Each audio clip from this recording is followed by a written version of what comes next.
wassalatu wassalamu ala asyrafil anbiya wal mursalin sayyidina maulana Muhammadin wa ala alihi wa sahbihi ajma'in. Subhanaka la ilma lana illa ma 'allamtana innaka antal alimul hakim. Rabbi shrah li sadri wa yassir li amri wahlul 'uqdatam min lisani yafqahu qawli. Amma ba'du. Alhamdulillah teman-teman sekalian yang saya muliakan, hari ini kembali kita akan lanjutkan, dan sebelum kita mulai kita akan awali dengan membaca niat belajar bersama-sama. Bismillahirrahmanirrahim.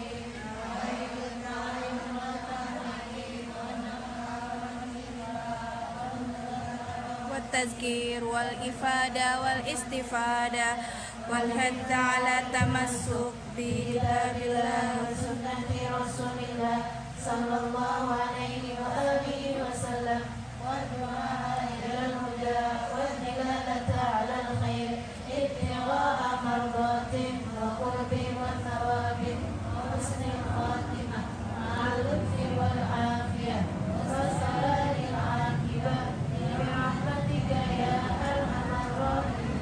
إلى حضرة النبي محمد صلى الله عليه وسلم وعلى آله وصحبه وجميع الأنبياء والمرسلين وأولي القوم أجمعين.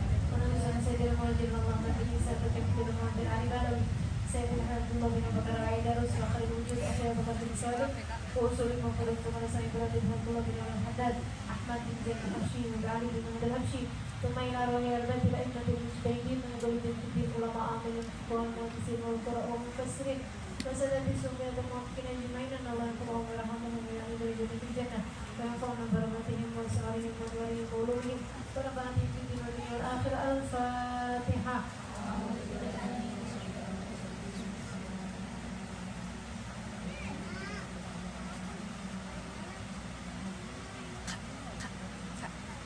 Kalau bisa jangan ngeliat lagi. Kalau bisa siapa aja. Bismillahirrahmanirrahim. Wa min afatil lisan, salah satu dari bahaya-bahayanya lisan adalah as-sukhriyah bil muslim, adalah merendahkan, menghina seseorang, mengejek seorang muslim. Wal istihza bih, dan menghina dia, ngata-ngatain, istihzaan terhadap orang tersebut. Wadhahik alaih, mentertawakan seseorang. Istighfafan, karena merendahkan orang tersebut, menghina orang tersebut. Wahdigaran lah, atau merendahkan orang itu.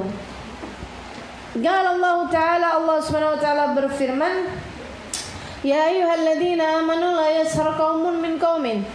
Wahai sekalian orang-orang beriman, janganlah satu kaum merendahkan, menghinakan, mengejek kaum yang lain. Asa ayyakunu khairam minhum, siapa tahu kaum tersebut lebih baik daripada yang menghina. Wala nisa'un min nisa'in asa ayyakunna khairan minhunna, dan janganlah perempuan-perempuan kalian menghina perempuan yang lain-lain, siapa tahu perempuan yang dihina itu lebih baik daripada yang menghina. Wala talmizu anfusakum, janganlah kalian talmizu, memandang sebelah mata, itu apa ya? Meremehkan. Anfusakum, diri-diri kalian, maksudnya orang lain. Wala tanabazu bil alqab, janganlah kalian menjuluki orang dengan julukan-julukan yang tidak baik. Bi'salismul fusuq ba'dal iman, itu adalah sejelek-jelek kefasikan. Sesudah Allah Subhanahu wa Ta'ala karuniakan keimanan, kalian mestinya jagain gitu loh. Jangan sampai kemudian malah menjadikan kefasikan. Nama-nama yang jelek itu adalah seburuk-buruknya kefasikan. Wa man lam yatub faulaika humudz zalimun, siapa yang tidak bertaubat maka mereka adalah orang-orang yang zalim. Wa qala alaihi salatu wassalam, dan bersabda pula baginda kita Nabi besar Muhammad sallallahu alaihi wasallam, bihasbimri'in minasyarr an yahgar akhahul muslim, cukup sebagai sebuah keburukan bagi seseorang apabila seseorang merendahkan orang lain atau menghina orang lain sesama muslim, saudaranya sesama muslim. Jadi nggak usah menghina orang, nggak usah jelek-jelekin orang, karena belum tentu kita lebih bagus daripada dia. Emang betul ya. Iya, jadi nggak usah gitu. Kita nggak pernah tahu gitu kan, kita lebih baik apa enggak dari orang lain gitu. Dan ibu-ibu sekalian, ilmu ini seperti yang sering saya sampaikan kepada teman-teman semuanya, bukan untuk melihat orang lain. Ya, si itu tuh kerjaannya suka jelek-jelekin saya. Si ini nih kerjaannya suka merendahkan saya. Bukan. Ilmu ini ada untuk kita mengintrospeksi, menjadi cermin, menjadi kaca bagi kita untuk kita melihat diri kita. Jangan sampai kita mengerjakan yang seperti itu. Sehingga sekalian saya mengatakan, kita nggak pernah tahu.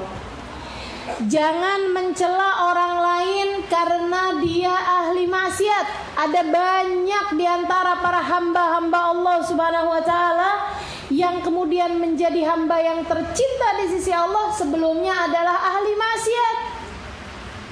Banyak loh teman-teman saya sekalian, yang asalnya pemabuk, Fudail bin Iyad salah satunya. Yang asalnya pemabuk, Ibrahim bin Adham salah satunya. Yang asalnya perampok, Abu Bakar ibnul Hawari salah satunya. Sehingga sekalian saya muliakan, akan tetapi ketika Allah Subhanahu wa taala mengangkat mereka, memberdirikan mereka, meninggikan derajat mereka, kita ditinggalnya dengan derajat-derajat yang jauh di atas kita. Sehingga sekalian saya muliakan, maka jangan pernah remehkan orang lain, entah itu karena dia itu tadi ya ahli maksiat. Apalagi kalau kamu meremehkan seseorang hanya karena dia miskin misalnya. Sehingga sekalian saya muliakan, kalau pandanganmu terhadap kemuliaan seseorang itu, kalau kaya berarti mulia, kalau miskin berarti hina, bisa jadi kamu akan lebih memuliakan Abu Lahab, Abu Jahal daripada Nabi Muhammad. Karena siapapun tahu Abu Lahab, Abu Jahal lebih kaya daripada Nabi Muhammad alaihissalam. Jangan sampai kalau kamu dihidupkan di zamannya sahabat, kamu jadi siapa nih kalau kemudian pandanganmu terhadap seseorang tergantung dari berapa banyak dia punya materi. Hati-hati teman-teman saya sekalian, nggak gitu caranya. Jangan hina seseorang hanya karena dia jelek misalnya, gitu ya. Ada berapa banyak hamba-hamba Allah yang soleh-solehah, tapi secara tampangnya dia bukan orang yang cantik gitu ya. Kalau kemudian pandanganmu terhadap melihat kecantikan itu berarti kalau orang cantik dia mulia dalam pandanganmu, kalau dia jelek dia hina dalam pandanganmu. Bisa jadi kalau hidup di zamannya Nabi, kamu lebih akan mengikuti Ummu Jamil, istrinya Abu Lahab, daripada Sayyidah Khadijah, daripada Sulaim, daripada sahabat-sahabat perempuan yang lain. Karena tentu saja siapapun tahu Ummu Jamil adalah perempuan, boleh dikatakan ratu kecantikannya kota Mekah, teman-teman saya sekalian.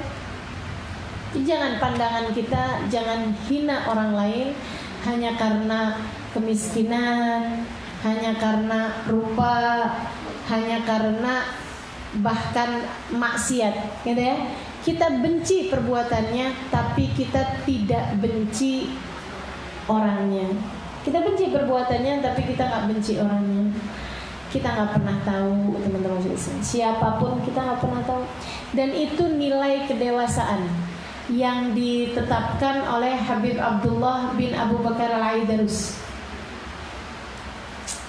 Habib Abdullah, teman-teman saya sekalian, ngelihat anaknya, Masya Allah, ibadahnya, Masya Allah, akhlaknya, Masya Allah, ilmunya.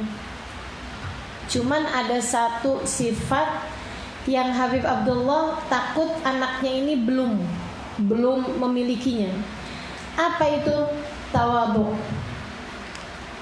takut anaknya belum punya tawadhu. Jadi mau ngetes anaknya. Panggil anaknya, Abu Bakar namanya. Bakar, lebih, Bah. Abah nih mau ada urusan, saya meminta tolong sama kamu nak. Abah lagi ada pengen tahu sesuatu, pengen ngerti ilmu sesuatu. Jadi Abah minta sama kamu bantuin Abah. Lebih Bah. Coba carikan di luaran sana yang kamu lebih bagus daripada dia. Kamu lebih baik daripada dia. Bawain ke sini. Makhluknya Allah yang kamu lebih baik daripada dia. Anaknya keluar dengan serta-merta kerjain perintah ayahnya. Yang saya lebih baik daripada dia. Oh, banyak kayaknya. Dia kemudian jalan gitu. Saya lebih baik daripada dia. Ini udah bagus ya. Dia nggak ngelihatnya secara materi. Beliau tidak melihatnya secara rupa. Walaupun beliau cakep, nggak dicarinya orang yang jelek-jelek mukanya gitu. Yang saya lebih baik daripada dia, yang lebih bagus daripada dia. Berarti ini yang mukanya jelek-jelek nih, saya bawain ke bapak nih gitu. Enggak gitu. Beliau juga nggak nyari orang-orang yang miskin-miskin nih ya. Berarti saya lebih baik daripada dia, saya kaya dan miskin. Enggak. Beliau nyarinya orang yang ghairil maghdubi alaihim waladdallin. Gitu kan? Orang yang enggak baik itu adalah maghdub alaihim, orang yang dimurka sama Allah ataupun orang-orang yang sesat jalan.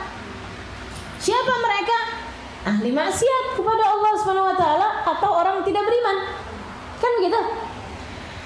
Jadi dia pun mulai jalan, berangkat nyari tempat orang yang memungkinkan untuk minum minuman keras. Ketemu. Anjir. Ada orang lagi mabok. Om, ikut yuk om. Ikut yuk. Mau ngapain? Abah saya lagi mau undang makan. Oh iya deh. Walaupun lagi mabok, kalau urusan makan boleh juga gitu ya. Sambilan agak susah gitu jalannya karena masih lagi mabok, dia pun jalan. Di tengah jalan ingat, beliau nih Abu Bakar bin Abdullah al-Idrusil Akbar ingat bahwasanya dulu Sayyidina Umar juga tukang mabok, teman-teman saya sekalian. Dulu Fudail bin Iyad juga tukang mabok, Ibrahim bin Adham juga tukang mabok. Tapi ketika hidayah Allah Subhanahu wa taala kemudian datang, Masya Allah, Allah naikkan sampai sedemikian rupa. Jangan-jangan nih yang saya bawa ini calon-calon Fudail bin Iyad nih. Jangan-jangan nih yang saya bawa ini adalah calon-calon Umar bin Khattab nih. Jangan-jangan yang sama saya ini adalah orang-orang yang sekarangnya dalam keadaan mabuk, tapi entar-entarannya dia kemudian sadar, dia kemudian dapat hidayah, dia kemudian jadi orang yang Masya Allah. Sehingga sekalian saya muliakan, tengah jalan itu ketika datang pemikiran seperti itu, beliau pun kemudian bilang, maaf ya om, gak jadi om, saya gak jadi kasih makan nih. Iya maaf om. Nah iya nih gak apa-apa. Dia kemudian mau balik ke rumah ayahnya. Dia mau bilang gak ada ya, gak ada orang Islam yang saya lebih baik daripada dia. Tapi terus mikir, tunggu dulu, abah kan gak bilang orang Islam, siapa aja kok, gitu kan ya. Artinya kalau saya bawa orang non muslim juga abah gak apa-apa nih kayaknya. Jadi dia kemudian nyari, teman-teman saya sekalian, pergi ke tempat penyembahan berhala. Maksudnya ke orang-orang yang memang tidak beriman. Nyampe di sana, beliau kemudian bilang sama orang tersebut, Pak, Bapak mau nggak saya undang ke rumah mbah saya? Mbah saya lagi siapin makan. Bapak. Oh gitu. Ini kan nggak mabok ya? Boleh juga. Ini emang jamnya makan siang nih dan saya juga nggak jelas makan di mana, boleh? Bentar ya, saya selesaiin dulu. dia selesaiin urusannya, habis itu kemudian yuk. Di jalan dia kemudian ingat bahwa ada banyak dari hamba-hamba Allah yang kemudian dicinta sama Allah, yang asalnya juga orang yang kafir kepada Allah. Ketika hidayah datang, teman-teman sekalian, Masya Allah, Masya Allah, Allah kemudian kasih kepada mereka nilai yang sangat besar sekali. Ada banyak kan yang asalnya kafir, kemudian ketika hidayah Allah datang, Sayyidina Umar salah satunya, kemudian banyak orang-orang yang asalnya nyembah berhala masuk Islam, atau kafir masuk Islam, kemudian jadi orang-orang yang benar. Bahkan nih di Indonesia sendiri, pribumi yang asli dari Indonesia kan dulunya kan animisme nyembah patung, nyembah pohon, nyembah batu kan gitu ya. Gitu. Tapi kan ketika kemudian hidayah datang, Wali Songo datang ke sini, bisa jadi penyebab Islamnya ribuan orang. Nih akhirnya nih anak-anak cucu-cucunya ke bawah-bawahnya, Masya Allah, Masya Allah. Gitu ya. Kita nggak pernah tahu. Jadi akhirnya beliau ketika ingat seperti itu, maaf Pak, katanya gitu. Nggak jadi, saya kayak undang Bapak. Oh gitu nak. Ya udah nggak apa-apa deh. Saya balik aja lagi ke sana. Dia pun kemudian balik lagi. Nggak ada nih, mau pulang. Dilihatnya ada anjing lagi nyari-nyari makanan tempat sampah, kurapan pula. Kalau ini udah pastilah, saya manusia. Walaqad karramna bani Adam. Kata Allah dalam Al-Quran, kami telah memuliakan bangsa manusia. Lagian Bapak kan cuman bilang makhluknya Allah, pokoknya siapa aja gitu loh.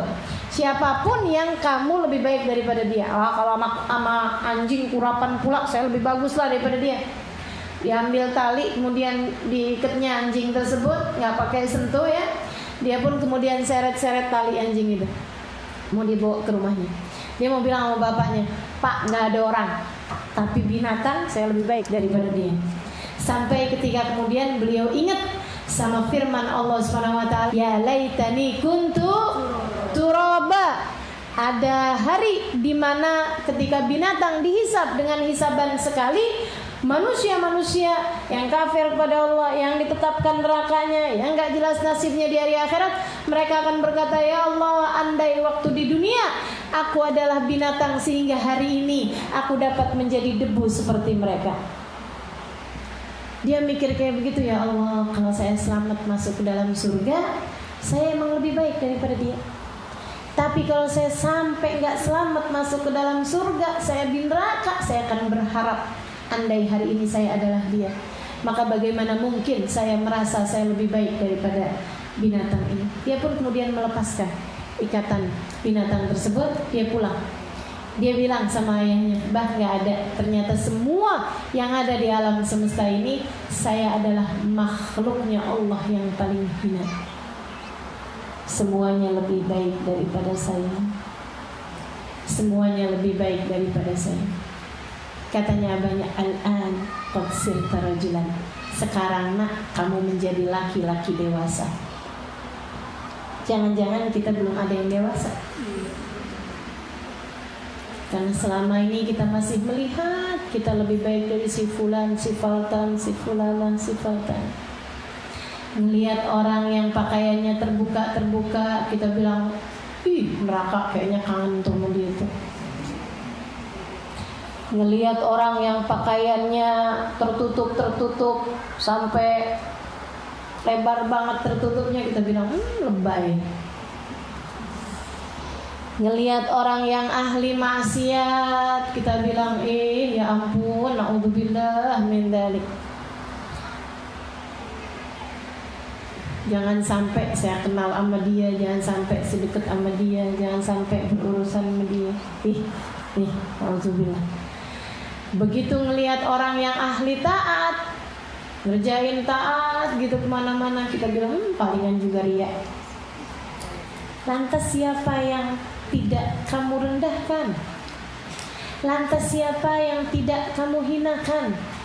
Teman-teman saya sekalian, ngelihat orang yang bodoh-bodoh gak ngerti ilmunya, itu dia orang yang tidak dikehendaki baik oleh Allah Ta'ala.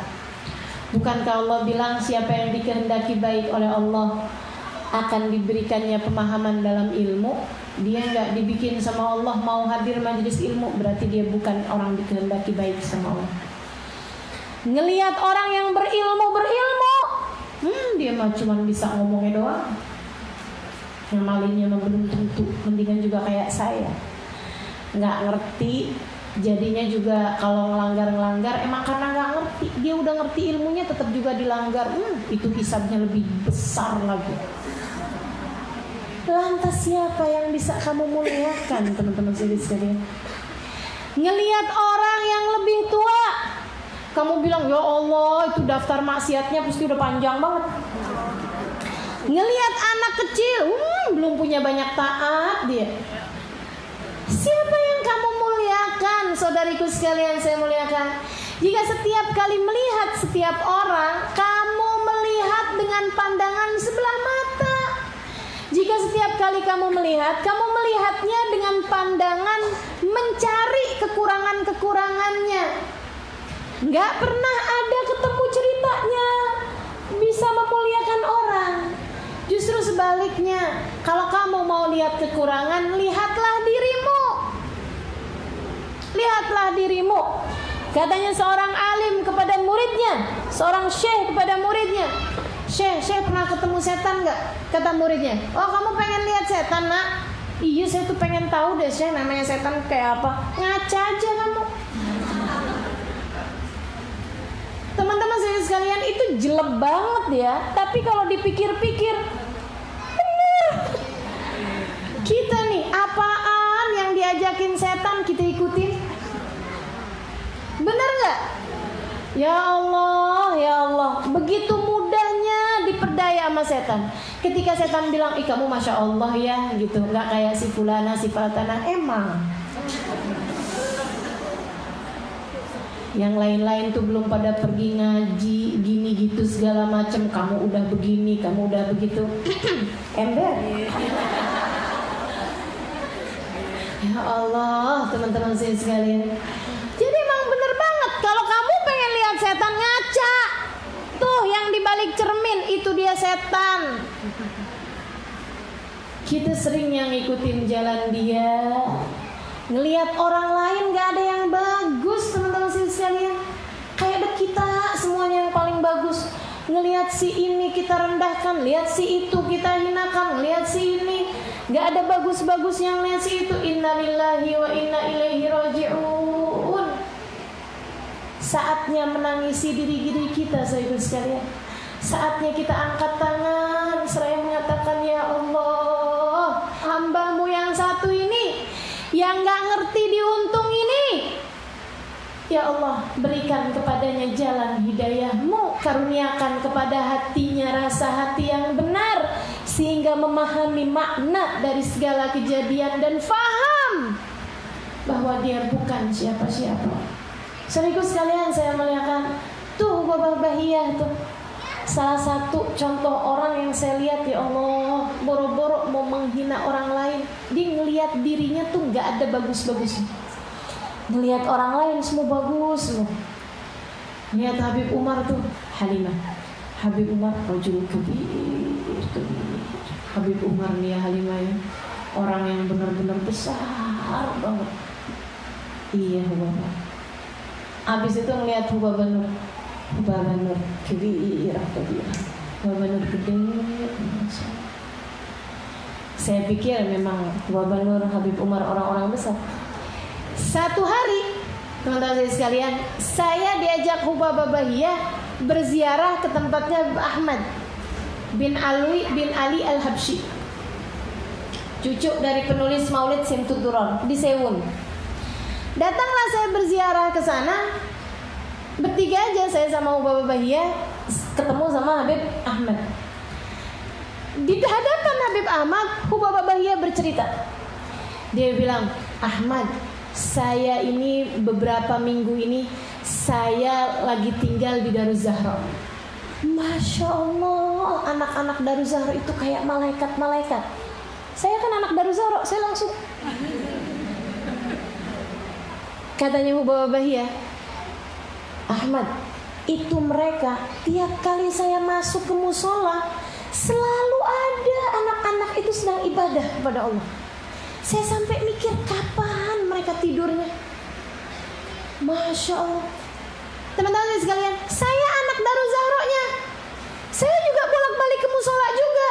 Dan memang tiap kali ke musola ada aja anak-anak yang lagi ibadah. Tapi kan ganti-gantian.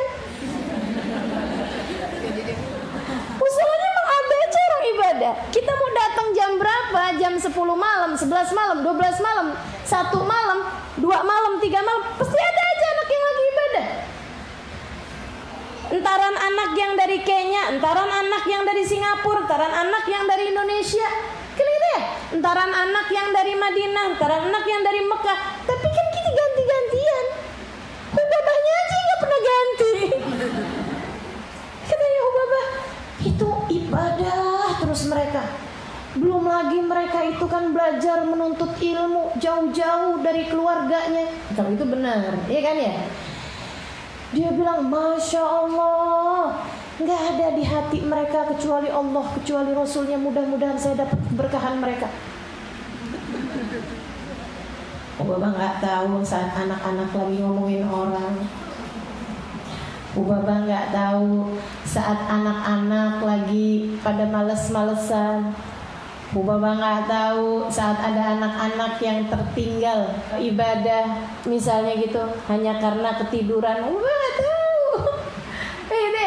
Tapi teman-teman sekalian, mata yang indah hanya akan melihat keindahan pada apapun yang dia pandang.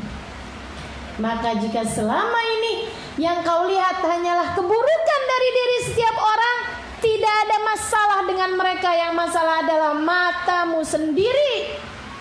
Sebab mata yang buruk hanya akan bisa melihat keburukan pada diri setiap orang. Coba nih, waktunya berkaca.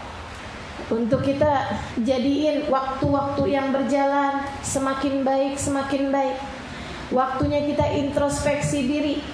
Jangan sampai kemudian perasaan bahwa kita lebih baik dari si fulan, si faltan, si fulan, si faltan, kemudian sampai terkeluarkan dari lisan-lisan kita. Teman-teman saya sekalian, menghina si fulan, merendahkan si fulan, menjelekan si fulan, ngetawain si fulan. Ya Allah, ya Allah, seremnya. Kamu nggak tahu siapa saya, gitu kan? Kita rasa-rasanya kan gitu. Hadir di satu majelis, kita duduk di belakang. Mau duduk di depan nggak boleh. Perasaan kita, lo nggak tahu siapa gue. Kita lagi duduk di satu majelis, ada orang gitu lewat begitu aja, kita ke senggol-senggol, kita lihat siapa sih nih? Ya ampun, biasa aja kali mau ngaji mah, gitu ya. Emangnya sih siapa sih pengen dia mau lebih baik itu dari saya? Gitu kan perasaan kita tuh. Ya ampun. Sedikit sekalian saya melihat Habib Umar bin Hafid udah ngajar, udah punya pondok pesantren, sudah dimuliakan orang di mana-mana. Teman-teman sedikit sekalian saya muliakan. Dulu lagi zamannya Habib Hasan Asy-Syatiri masih hidup, beliau hadir di majelisnya Habib Hasan, duduk di tempat mana aja beliau dapat. Duduk di tempat mana aja yang beliau dapat.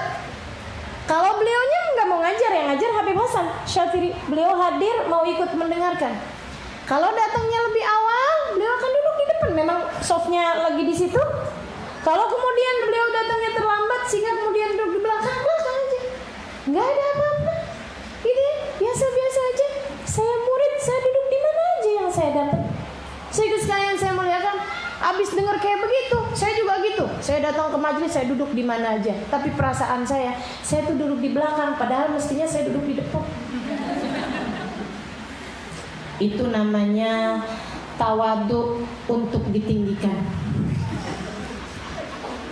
Ya sama aja, itu kesombongan yang terselubung, teman-teman saudara sekalian. Kesombongan yang terselubung. Ini gimana nih caranya? Padahal serem kalau kita dengar hadisnya Nabi Muhammad alaihi wasallam, la yadkhulul jannah man kana fi qalbihi mithqala dzarratin min kibr. Enggak akan dimasukkan ke dalam surga orang yang di dalam hatinya terdapat 1 biji zarrah dari kesombongan. Ini kayaknya saya bukan sebiji darah nih. Jangan-jangan hati ini selama ini dipenuhi dengan kesombongan. Ya Allah, ya Allah. Nggak bermanfaat harta, nggak bermanfaat ilmu, nggak bermanfaat bahkan ibadah jika diiringi dengan kesombongan. Saudara sekalian saya muliakan, yang punya urusan semua Allah, maka tawaduklah kepada setiap hamba-hambanya Allah. Syekh Abdul Qadir Jailani mengatakan, saya dapat derajat di sisi Allah tinggi ini, katanya Syekh Abdul Qadir Jailani, karena saya bisa nyari berkah bahkan kepada anjing-anjing di jalanan. Saya bisa nyari berkah pada setiap orang yang saya temui dimanapun saja berada. Saya bisa nyari berkah pada anak-anak kecil. Ketemu anak kecil, ya Allah gak punya dosa, doain saya, biar Allah ampunin dosa saya. Ketemu orang tua, ya Allah taatnya udah banyak, tolong doain saya, apa yang bisa saya lakukan untuknya, biar saya bisa kamu doain, biar saya bisa kamu sayangi. Ngelihat anjing, ya Allah makhluknya Allah, ya Allah apa nih, oh lagi kehausan, bawain air. Makhluknya Allah, hambanya Allah Subhanahu wa ta'ala. Mudah-mudahan dengan saya memberi pertolongan kepada makhluknya, penciptanya akan menyayangi saya. Dia bilang, begitu cara berpikir saya kepada setiap hamba Allah Subhanahu wa ta'ala, Allah pun menaikkan derajat saya pada derajat yang tinggi di sisinya. Kita kenapa nggak naik-naik? Ya ini sih, maju mundur sama narsisnya kita sendiri, bergelut dengan rasa eksistensi diri, pusing-pusing sama kesombongan kita sendiri, disiksa-siksa sama kesombongan kita sendiri. Teman-teman saudaraku sekalian saya muliakan, ini yang kemudian bikin kita nggak bisa jadi naik-naik di sisi Allah Subhanahu wa ta'ala derajatnya. Teman-teman saudaraku sekalian saya muliakan, betapa ketinggiannya kita naruh diri kita, teman-teman saudaraku sekalian, dan itu yang membuat kita nggak naik-naik di sisi Allah. Kamu udah ketinggian naruh tempatmu, sehingga Allah kemudian tidak lagi meninggikanmu. Tapi siapa yang tawadhu, siapa yang merendahkan dirinya, Allah akan naikkan. Saudariku sekalian yang saya muliakan, Habibana Ali Al-Habsyi, gurunya tukang jual madu di pasar. Abu Bakar akhatul kas wa min hudaratil apa tuh? Deh. Katanya Habib Ali Habsyi, saya berguru kepada Habib Abu Bakar Al-Attas. Kenapa bisa ketemu gurunya? Gurunya tukang jual madu, teman-teman sekalian. Gurunya Habib Ali. Habib Ali nggak pernah ketemu dia. Sampai Habib Ali udah dewasa begini begitu segala macam. Satu hari Habib Ali lagi pergi ke pasar, lihat ada seseorang, cahayanya, wih, masya Allah, luar biasa. Habib Ali langsung datang pada orang tersebut, diciumnya tangannya, diciumnya tangannya. Dia bilang, anggap saya muridmu, terima saya di sisimu. Orang itu tersenyum, kemudian mengatakan, ya Ali, aku sudah memberi perhatian padamu, bahkan dari sejak kamu masih berada dalam sulbi ayahmu. Kenapa Habib Ali bisa melihat cahaya pada diri orang tersebut? Karena Habib Ali setiap ngelihat orang, lihat cahayanya, teman-teman saya sekalian. Kalau kita tiap lihat orang, lihat kekurangannya, gimana mau ketemu cahaya? Kalau setiap orang yang kamu lihat kekurangannya, bagaimana mungkin kamu bisa melihat cahayanya? Fokusmu kepada diri sendiri, kamu lihat kelebihannya. Kamu tempatin dirimu ketinggian, teman-teman saudara sekalian. Kamu kalau mau nadah sesuatu, mesti naruhnya di bawah, betul nggak? Ada air nih mancur dari atas ke bawah. Kamu naruh embernya di atas, ya nggak bakalan bisa penuh-penuh, nggak bisa dapat apa-apa, teman-teman saudara sekalian. Kalau kamu mau dapat banyak, taruhlah di bawah semakin di bawah, semakin kucurannya nyampe semua kepadanya. Yang tawadu, sehingga akhirnya kamu bisa dapetin semuanya. Bisa lihat cahaya yang dilihat Habib Ali Habsyi, bisa lihat hamba-hamba tercinta di sisi Allah SWT. Datang seorang kepada Imamul Haddad, dia bilang, Habib, zaman sekarang gak ada wali, gak ada yang kasih Allah SWT. Kata Habib Abdullah bin Alawi Al-Haddad, walinya banyak, akan tetapi bagaimana mata yang buta bisa melihat mereka? Walinya Allah banyak, tapi matamu yang kamu lihat dirimu dengan segala kehebatannya, dirimu dengan segala ketinggiannya, dirimu dengan segala ilmu dan ibadahmu, membuat kamu tidak bisa melihat cahaya-cahaya Allah yang ada di hadapanmu.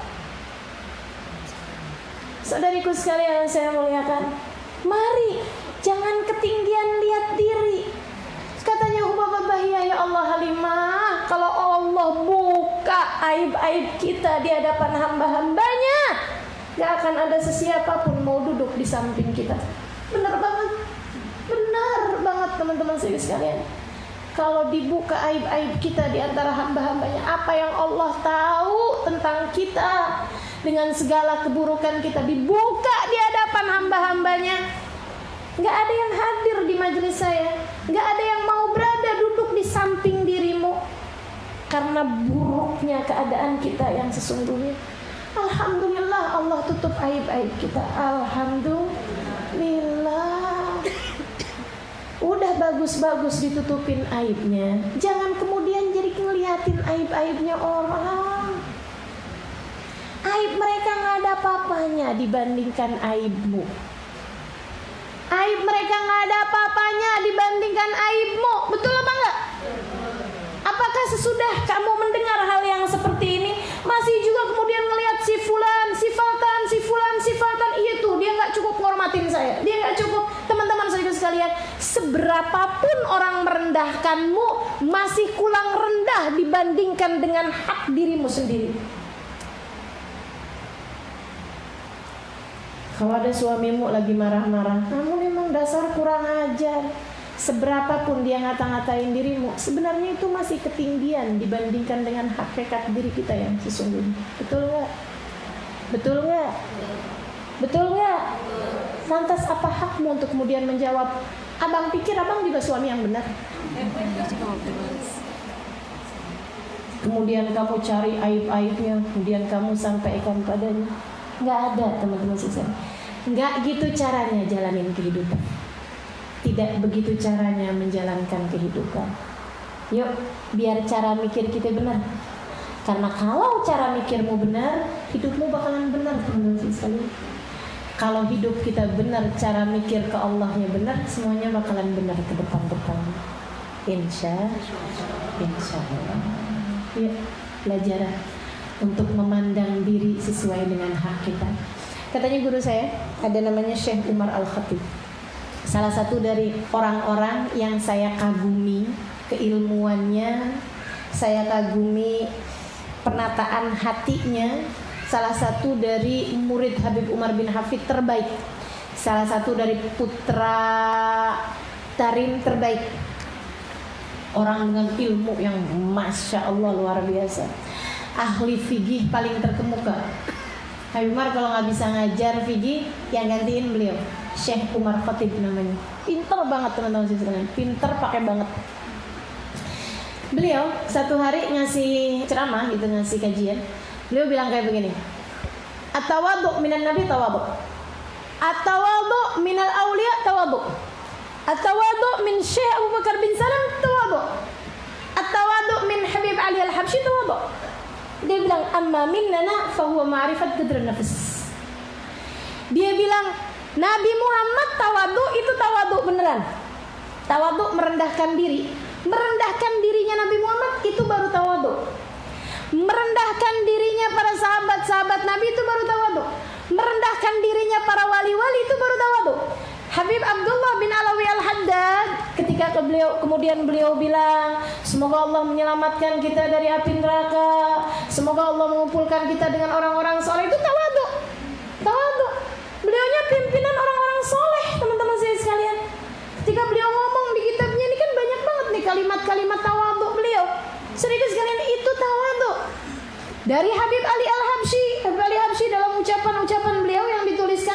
biasa dengerin kalau lagi haul beliau itu ya.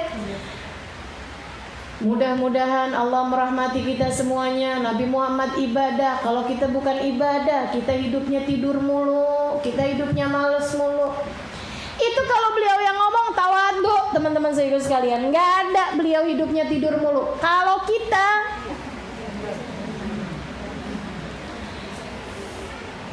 katanya Syekh Umar Khatib, dia bilang tawadhu dari mereka-mereka ketika mereka merendahkan diri. Ketika mereka ngomong yang kayak begitu, itu memang mereka merendahkan diri. Nabi ketika datang ke rumah seseorang, budaknya nyuguhin makanan buat Nabi Muhammad. Dia ketika tahu bahwa ini yang datang Nabi Muhammad, Nabinya Allah, orang yang namanya ada di pintu surga, orang yang bawa kita ke surga. Masya Allah, dia bawa nampannya tuh gemeteran.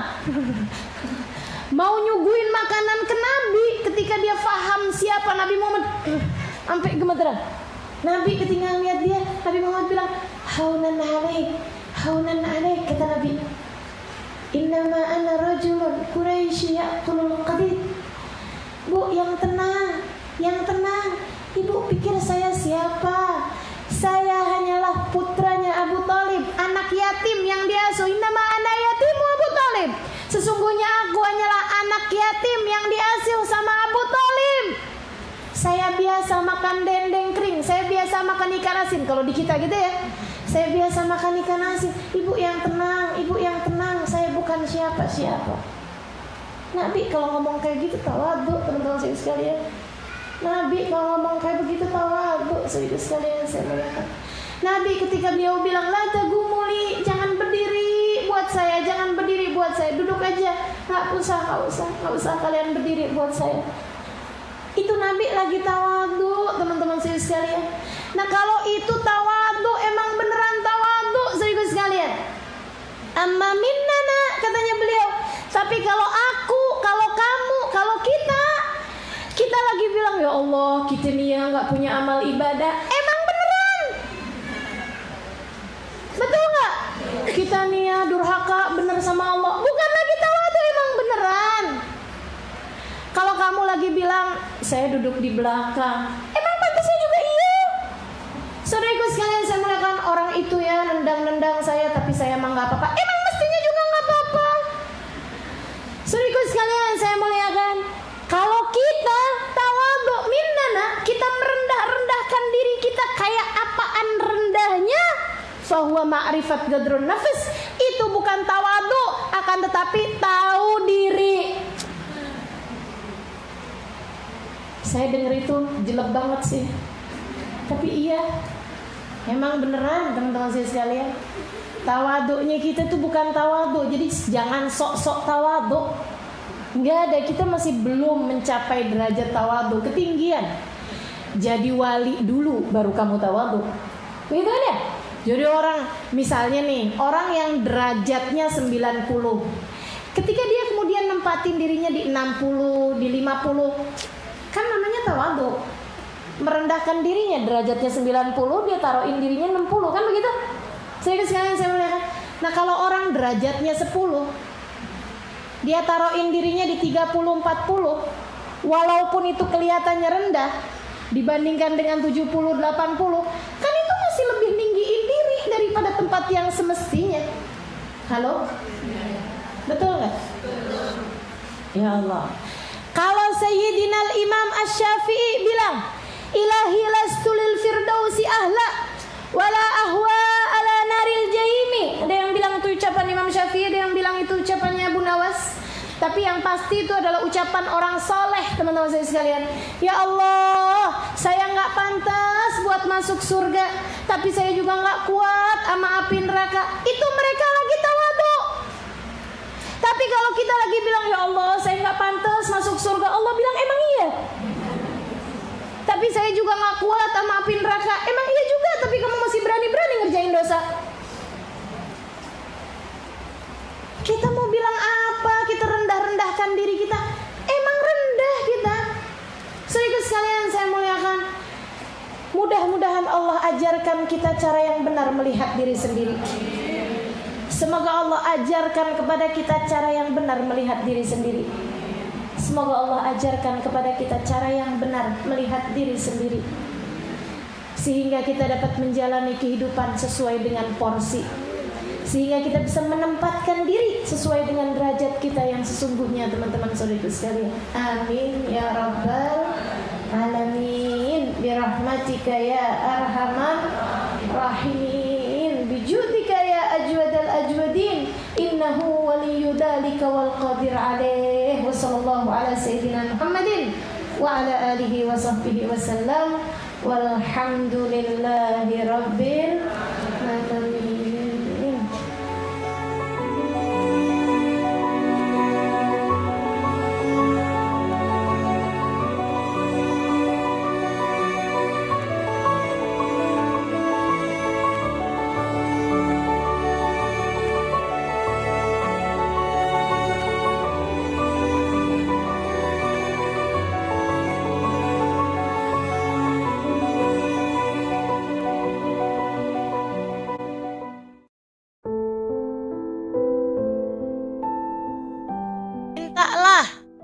Niscaya akan aku beri. Panggillah namaku, niscaya aku akan menjawab panggilanmu. Kata Allah, fadhkuruni adzkurkum.